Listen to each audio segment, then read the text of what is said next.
The troublesome trucks are notorious for causing trouble. They'll let their brakes slip on to slow trains down, they'll bump and bounce around along the tracks, and on their worst days, they'll cause a serious accident. There are a couple engines on Sodor who can handle the troublesome trucks quite well, but unfortunately, they are the exception, and never seem to be enough to stop them for good. One day, Thomas came into the shunting yards to collect his goods train. About time you showed up. What are you talking about? I'm right on time. Well, we're not organized into a train yet, are we? I was planning to organize you guys, but I can't when you're yelling at me. Then get going, Mr. Short and Stumpy. Laughed the trucks. You show him, big sis Diane. Thomas got to work shunting his train. Hey, stop bumping us. Oh, like I shouldn't bump you after you call me Mr. Short and Stumpy. All right, how about I call you Mr. Short, Stumpy, and Bumpy? Laughed the trucks. You show him, big sis Diane.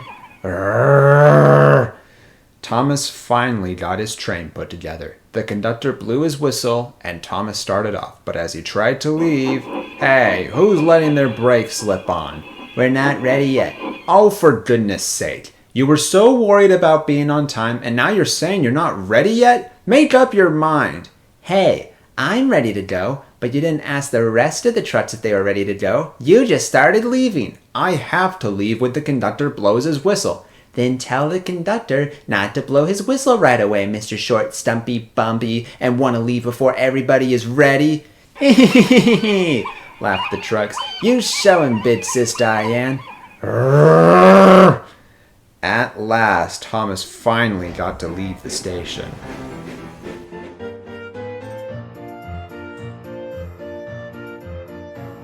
But as he puffed down the line, Diane continued to complain. Hey, can you stop being so rough? Hey, can you just shut up, Diane? No, I won't. I will speak as I like, Mr. Short, Stumpy, Bumpy, Rough, and want to leave before everybody is ready. Laughed the trucks. You show him, big sis Diane. You are really starting to get on my nerves. Good. Thomas eventually reached Gordon's Hill. He started to climb, but the train got heavier the further he went up. Thomas knew what that meant. Hey, can you guys stop holding back? No, we won't. Why should we be nice to you after you've been so rude to us? Okay, that is it. Thomas stopped as he reached the top. You, Diane, have been the rude one. You yelled at me for being on time. You complained when I shutting you into line. You let your brakes slip on right when we're leaving the station. You whined about me being too rough, and now you held me back while I'm trying to go up Gordon's Hill. I am not going any further with you, big sis Diane. Fine. We'll just have to make you go. Wait, what? All right, everyone, push with all your might. On, laughed the trucks. And just like that, Diane and the troublesome trucks set Thomas racing down the hill.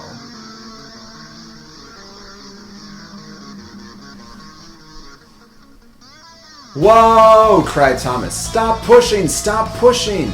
It's too late, Thomas, shouted Diane. You can't stop us. Ah ha ha ha! Laughed the trucks. You show him, big sis Diane. Roared Thomas.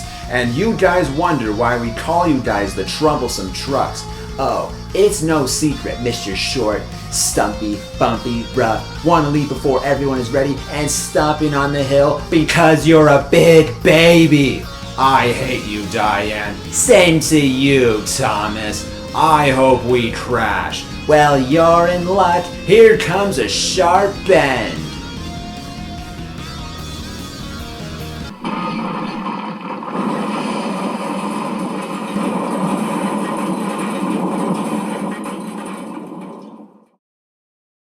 The crash was massive.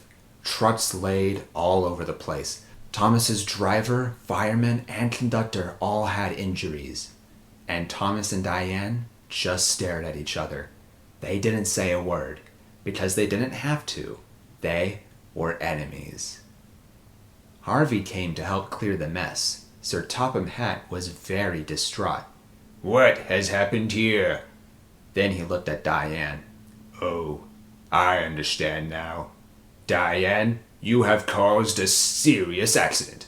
What? It's not my fault. It was Thomas. "No, it wasn't, Diane, and you know it. If you don't shape up soon, then I'm going to have to make other arrangements. Do I make myself clear?" Yes, sir. "Good." And with that, Sir Topham Hatt walked away. Will Diane ever stop being so rude? Well, that's a story for another day.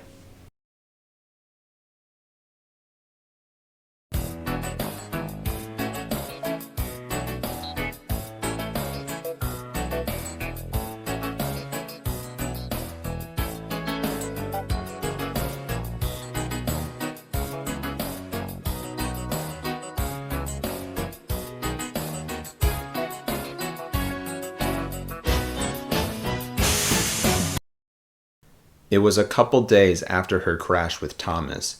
Diane, the troublesome truck, was waiting for an engine to collect her and the train. She surprisingly didn't cause much trouble after Thomas was sent away to the works. But that was about to change very quickly. While she was waiting, Daisy cruised up. I haven't seen you around here, said Diane. I'm not usually around here, replied Daisy. But considering the stunt you pulled last week, it was necessary for me to come back. Are you here to take us? Oh, heavens, no! You'll never see me pulling trucks. Why not? It's fit as orders. Pulling is bad for my swerves. Of course, I seem to be the only one who understands that. None of the other engines on the island understand what it is like to be a diesel rail car.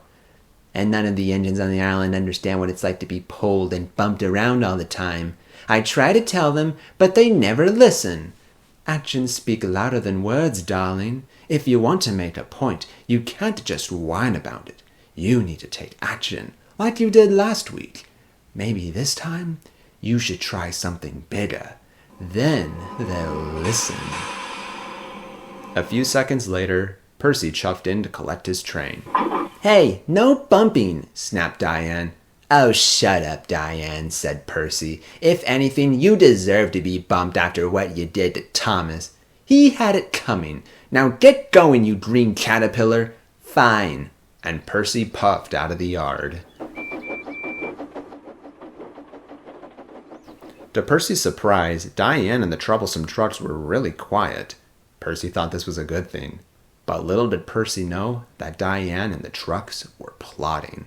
Something was about to go down at the Farquhar quarry. Percy arrived at the quarry. He left his trucks and then went onto his side for a rest. At that moment, Mavis came up to organize the trucks. She gave the trucks a bump. Hey, watch what you're doing, said Diane. Sorry, I didn't think I bumped you that hard, replied Mavis. Well, you did, said Diane. Me and my friends don't like getting bumped around by you big fat hunks of metal. Puh, said Mavis. With that attitude, I had to bump you some more. Mavis finished shunting the long line of trucks into place, so Percy came back to help push the trucks into the mine shaft. Stop being so pushy, said Diane. We literally have to push you, said Percy. You're such a complainer, Diane. Why aren't you being quiet anymore? But Diane didn't respond this time. Everything was falling into place. Percy and Mavis took the trucks to the mine shaft and stopped just before entering. It all happened at once. Now! Pull hard now! On, said the trucks, and they entered the tunnel. On, faster, faster, screamed the trucks as they rocketed down the tracks. Bump around, said Diane. Bump around like it'll be your last. And so the trucks did. They bumped and bashed around like mad. How do you like that? Shouted Diane. But Diane looked back and there was no engine. Mavis and Percy had been uncoupled quickly and weren't in the mine shaft. Oh no! Stop bumping! Abort the mission! We don't have an engine behind us! But it was too late. Mavis and Percy heard the crash from inside the mine shaft, and then came the siren. Get out of here fast! "The mine's collapsing!" And it was. Rocks and dust flew all over the place. Men hustled and shouted. Mavis and Percy were quick to act. They took some empty trucks and told the men to jump in. Once everyone was in, Mavis and Percy made their escape. But deep inside the tunnel, a very scared Diane was trapped, alongside her fellow trucks and several workmen. Giant stones fell all around them. There was no hope of survival. "Take cover under me!" shouted Diane. "It's your only chance!" And so the workmen ran over and hid under Diane and the other trucks.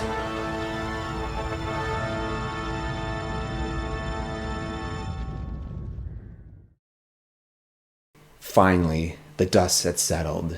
The Farquhar quarry was practically destroyed. Percy and Mavis stared in horror. A rescue team was quickly brought in to save those trapped in the tunnel. Sir Topham Hatt was speechless. "What has caused this disaster?" he asked. Mavis and Percy did their best to explain what happened. Sir Topham Hatt pondered. "Was Diane on that train?" "Yes, sir." "I see." But before Sir Topham Hatt could continue, Harold flew overhead. "The trapped workmen have been found. We got them from the other side of the tunnel. They say they wouldn't have survived if it weren't for the quick thinking of a truck named Diane." "No way!" said Percy and Mavis. "The trucks are severely damaged. We must get them to the steamworks if they are going to survive." "Then fly them over here," shouted Sir Topham Hatt. "Percy and Mavis will take them to the works straight away." And so Harold flew over each truck one by one, and then the two engines raced them to the steamworks. Soon, every truck was saved and being repaired at the works. A workman was about to start working on Diane, but Sir Topham Hatt stopped him. "Just a moment, sir. I have other arrangements for this one." What were those other arrangements for Diane? Well, that's a story for another day.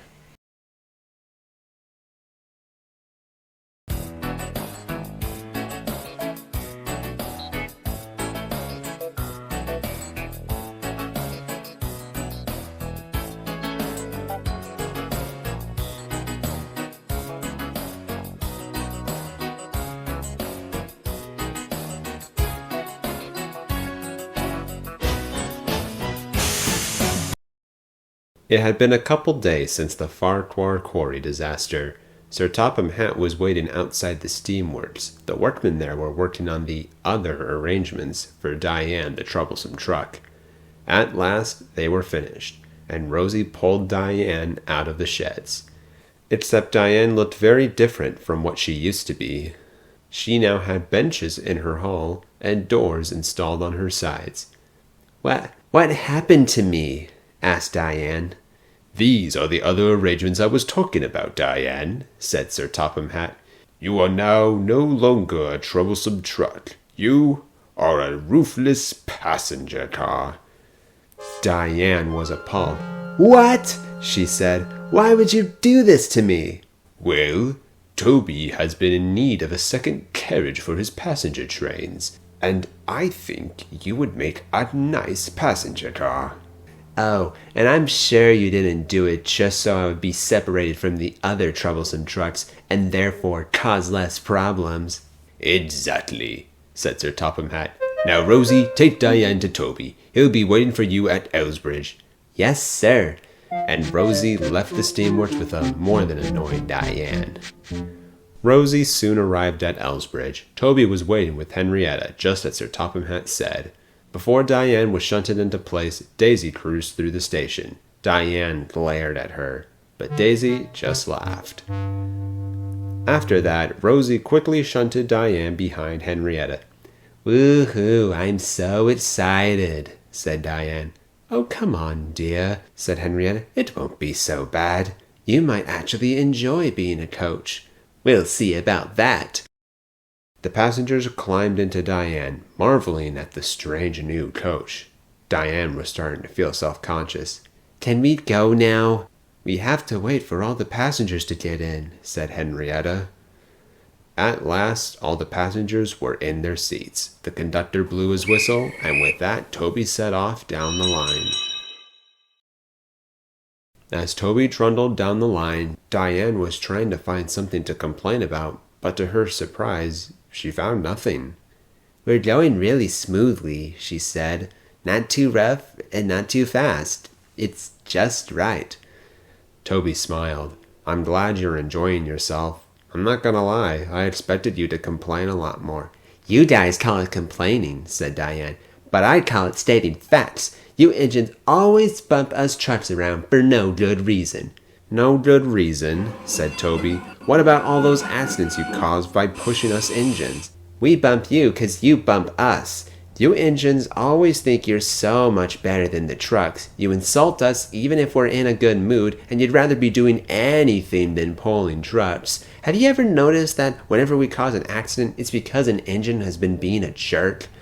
"Yes, I have noticed that," said Toby. "That's why I'm always careful when I'm pulling or shunting trucks, because they will fight back if I'm not careful." "And if any feelings are hurt," said Henrietta, "then I will do my best to soothe them and calm everyone down." "Huh," said Diane. "You two make a pretty good team. You understand trucks better than almost any engine on Sodor." "What Toby doesn't know about trucks," said Henrietta, "isn't even worth knowing. My Toby is an experienced one." "I guess so," said Diane. "You know, I kind of like being a coach. It's very refreshing. But I don't think my truck siblings would appreciate me saying that." Toby laughed. "I can talk to the other engines if you want," he said. "If you don't want the trucks bumped around all the time, I can make it clear to the other engines you guys don't like that." "You'd do that for me?" "Of course, Diane. Of course I will."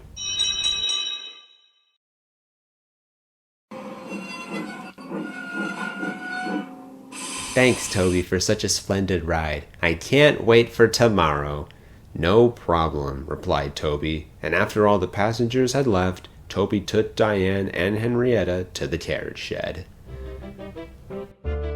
Diane has been a passenger car for a couple weeks now. She likes her new life of carrying passengers along Thomas's branch line. The trucks are much happier now that the engines don't bump them as much, and the engines are happier because the trucks are less obnoxious. Diane's new start really was for the better, and nothing could change that. A couple days later, Thomas finally came back from the works. And how did he react to Diane's new changes? Well, I hate to say this for a third time, but that's a story for another day.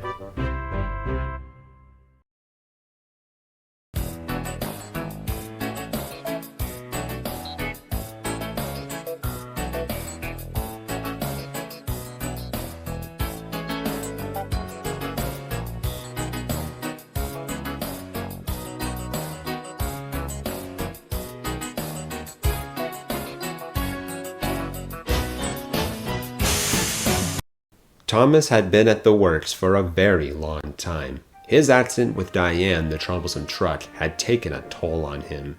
So much of him had to be repaired and replaced. Thomas hated Diane. She was his enemy. But while Thomas was being repaired, Diane was going through some changes. By the time Thomas was finished being fixed, Diane was no longer the same truck she once was.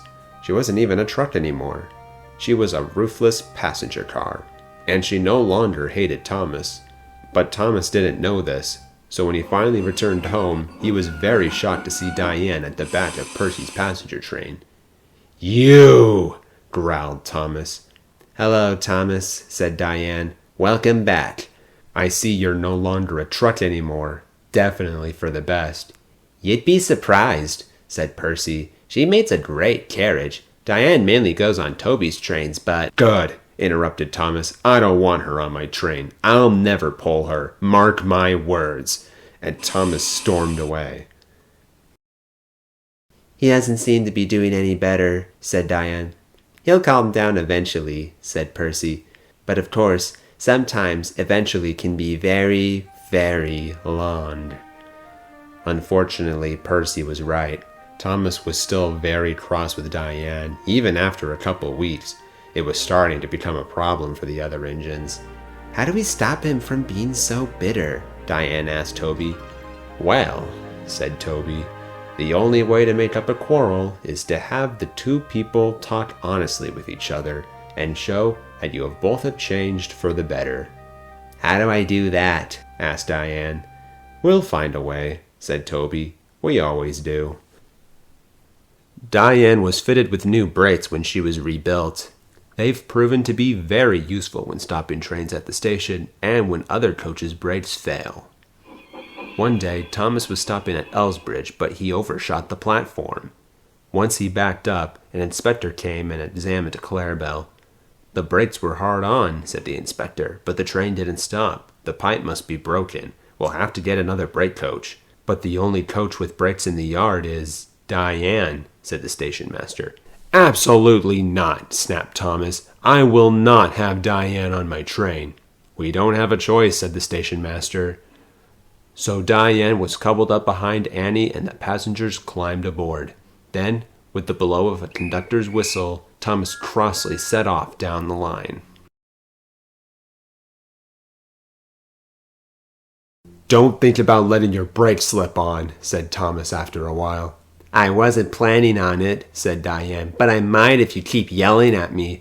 "Why shouldn't I yell at you? You were the one who caused my most serious accident today and the Farquhar Quarry disaster. Why are you even still on this railway? You're nothing but trouble." I'm still on this railway because Sir Topham Hatt gave me a second chance. You might not know this, but when the mines were collapsing and the workmen were trapped, I told the workmen to hide under me and my siblings. We ended up saving them. So, in return, Sir Topham Hatt saved us. He rebuilt me and my friends, but he rebuilt me into a passenger car for a new start, and probably to separate me from the other trucks. I then joined Toby's train. Him and I had discussions over the past week. He's very wise and cares a lot more about the trucks than many other engines do. He helped voice my concerns, and now life on the railway for the trucks and engines has been better. I mean, when was the last time you heard about an accident with the trucks? Thomas and Annie realized they haven't heard of any new crashes. "Thomas, I'm not the same truck I once was, literally and figuratively. I messed up many times in my life, and I've become an enemy to you. So, I'm sorry. I'm sorry that I was rude to you. I'm sorry that I played tricks on you. And I'm sorry I caused the crash that sent you away for a long time. I hope you can forgive me." Annie noticed that Diane was starting to cry. There, it's okay," she said. Thomas thought about what Diane had said. "I want to believe you," he said. "But you can't just tell me you're better now. You have to show me." "Yeah, I know. Actions speak louder than words, after all," said Diane. "Daisy told me that one." "Well, that explains a lot." Diane and Annie laughed, and with that, the three of them continued steadily down the line. When they had continued through the Hattenbeck Tunnel, Diane noticed a few stones fell. Could that be the start of a landslide, she asked herself. When it was time to go back up the valley that afternoon, Diane was now very worried. Things were going well, and Thomas was heading for the seemingly normal tunnel, but Diane couldn't help herself. "We have to stop!" She applied her brakes, and the train stopped just before the tunnel. "Why did you stop?" asked Thomas. "There might be a landslide," she said. "I saw some rocks fall when we left the tunnel, and—" A big rock fell to the ground. "Cinders and ashes," said Thomas. "A landslide's starting." Thomas puffed his pistons, and they raced into the tunnel.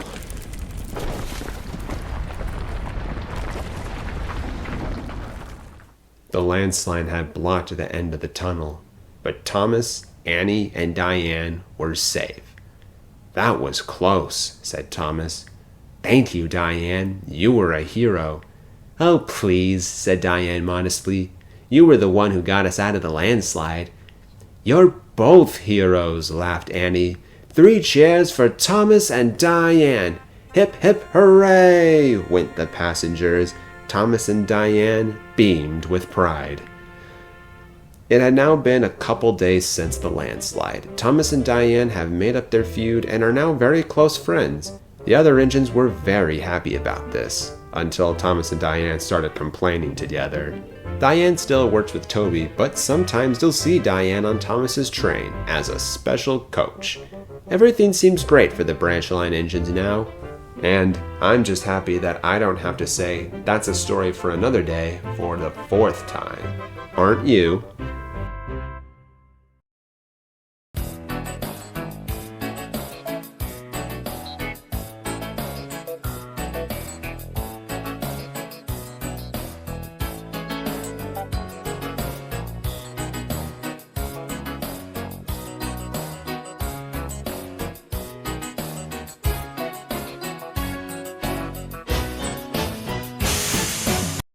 When Thomas was sent to the works after his crash with Diane, Rosie returned to the Farquhar branch line. Thomas was going to be away at the works for a long time, longer than usual, but Rosie is one of the pilots at Vickerstown, and Diesel couldn't do all the work on his own. So due to the engine shortage, Sir Topham Hatt called Mr. Percival and asked him to lend Starlowy for a bit. The narrow gauge engines can't run on standard gauge track, so Starlowy needed to be placed in a special wagon to run on the standard gauge track. And once he was in, Starlowy set off to Vickerstown.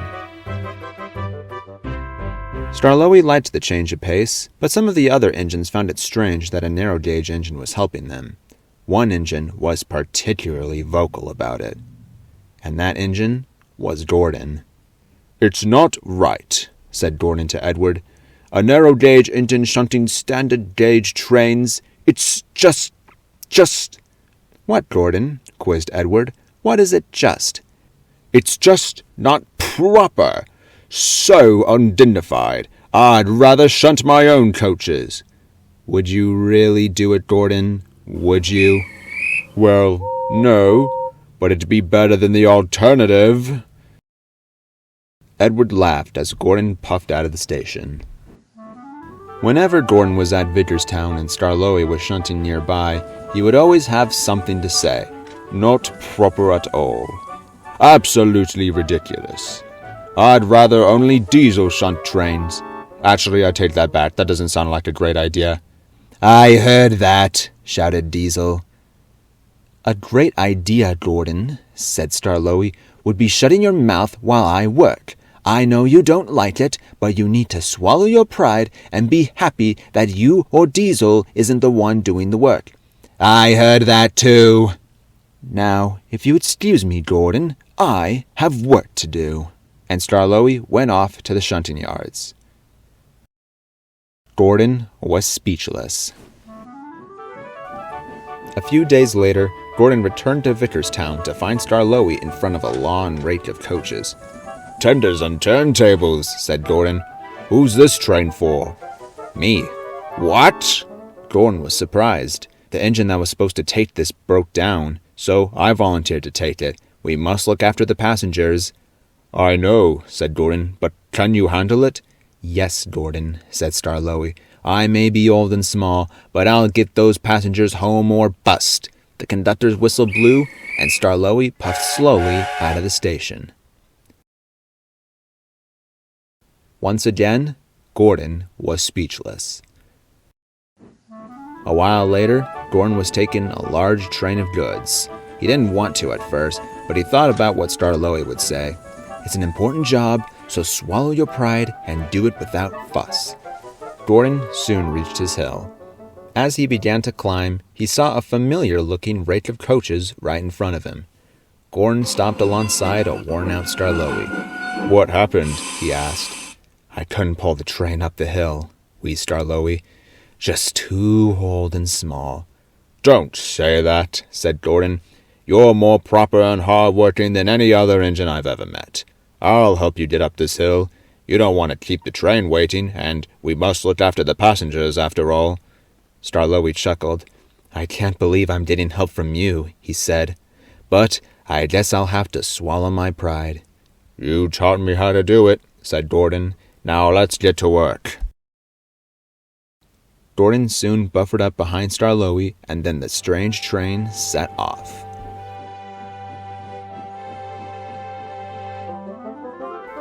At last, the two engines reached the final station right on time. Sir Topham Hatt was very impressed. "A fine piece of work," he said. "I'm very proud of both of you. Starlowy, your work here has been great. You'll be heading home tomorrow, but because of what you did, you are now an honorary member of our railway." Gordon whistled with delight, and he and his new friend were very proud. Starlowy left for home the next morning, and he was most certainly missed. Even Diesel was sad, though he didn't want to admit it. Diesel was expecting Rosie to return later that day. However, Rosie didn't return and stayed on Thomas's branch line. Why? Well, it's a long story, and it's one that will have to wait for another day.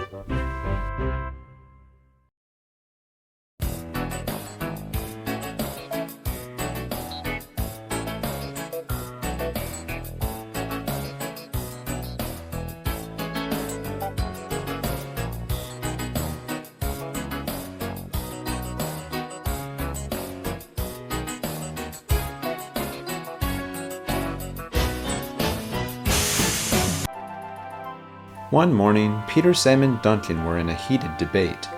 "Passengers are the worst," said Duncan. "They're always complaining and no fun at all. At least trucks are far more quiet." "What quiet trucks?" said Peter Sam. "The trucks I pull always seem to get up to mischief, especially at the incline. Coaches are never bumpy." "They are when they work with me," replied Duncan. Just then, Rusty came into the yard. The little diesel was getting ready to take the maintenance train.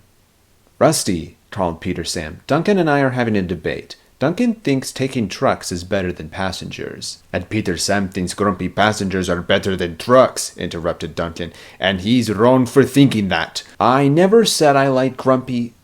Never mind. What do you think, Rusty?" Well... The little diesel didn't know what to say. Rusty only ever pulled the maintenance train, and only every once in a while did the little diesel get to pull trucks or passengers. "I better get going," Rusty said finally. "The tracks aren't going to inspect themselves." And with that, Rusty was away in a flash. Rusty spent all morning inspecting the tracks. It wasn't till noon when the little diesel found Sir Handel and Freddie waiting at a station. "Hello, Rusty," called Freddie. "How has your morning been?" "Not great," replied the little diesel. "Duncan and Peter Sam are arguing about which is better, pulling trucks or pulling passengers." "Oh, well, that's easy," said Freddie. "Trucks are much better than coaches. I love the click-clatter and the happy bouncing of the slate in the trucks." "Are you crazy?" blurted out Sir Handel. "I would never be caught pulling trucks. Passenger trains are so much more dignified. Who said trucks were better?" Duncan," replied Rusty meekly. "Perfect. I'm going to give him a piece of my mind," and Sir Handel raced off. "Hey, wait for me," called Freddie, and he raced after him. Rusty was dumbfounded. "I just don't understand," the little diesel whispered. All Rusty could do now was quietly roll out of the station. It was mid-afternoon when Rusty started inspecting a branch line. After a while, Mighty Matt came up alongside the little diesel. "Hey there, Rusty," said Mighty. "How's your day been?" said Matt. "Not good at all," replied Rusty. "There's an argument going on between Peter Sam and Sir Handel and Duncan and Freddie. They're arguing if it's better to pull trucks or pull passengers." "Why is that an argument?" asked Matt. "I don't know," replied Rusty. "I don't get why." "How can any engine think pulling trucks is better than passengers?" interrupted Matt. "Passengers are the best. We get new ones and old favorites every day, and—" "Excuse me," said Mighty. "I think trucks are better. They do wonders for showing my strength. Passengers can't." "You mean our strength," said Matt, "and you interrupted me." "Well, technically I was interrupted first," muttered Rusty. "That's it," shouted Mighty. "Let's take this to the sheds." "Agreed." And with that, Mighty Matt headed for the sheds. "I don't get it," said Rusty. "Why are the engines so obsessed with this debate?" With a heavy heart, the little diesel continued the railway inspection. That evening, Rusty finally arrived at the slate mines. Starloey and Rheneas were working there. "Hello, Rusty," said Starloey. "You seem down." "I am," replied Rusty. "All the engines are arguing about which is better, passengers or trucks. And I just don't get it," the little diesel continued. "I just don't get how all the engines can pick a side so easily. And then there's me, who's got no side at all." "Rusty," Rheneas began, "you don't have to pick a side if you don't want to. It's okay to be unsure. I don't know which one I could pick. Passengers and trucks are coal and water." "Both are important," said Starloey, "but you can't have one without the other. So I guess we don't have a side either, Rusty, and that's okay." Rusty thought for a moment, and then smiled. "Thanks, you two," the little diesel replied. "I feel better already." "That's great to hear," said Starloey. "Now let's get back to the shed," said Rheneas. "We have to show those arguing engines some sense." "I agree," said Rusty, and with that, the three engines headed for home.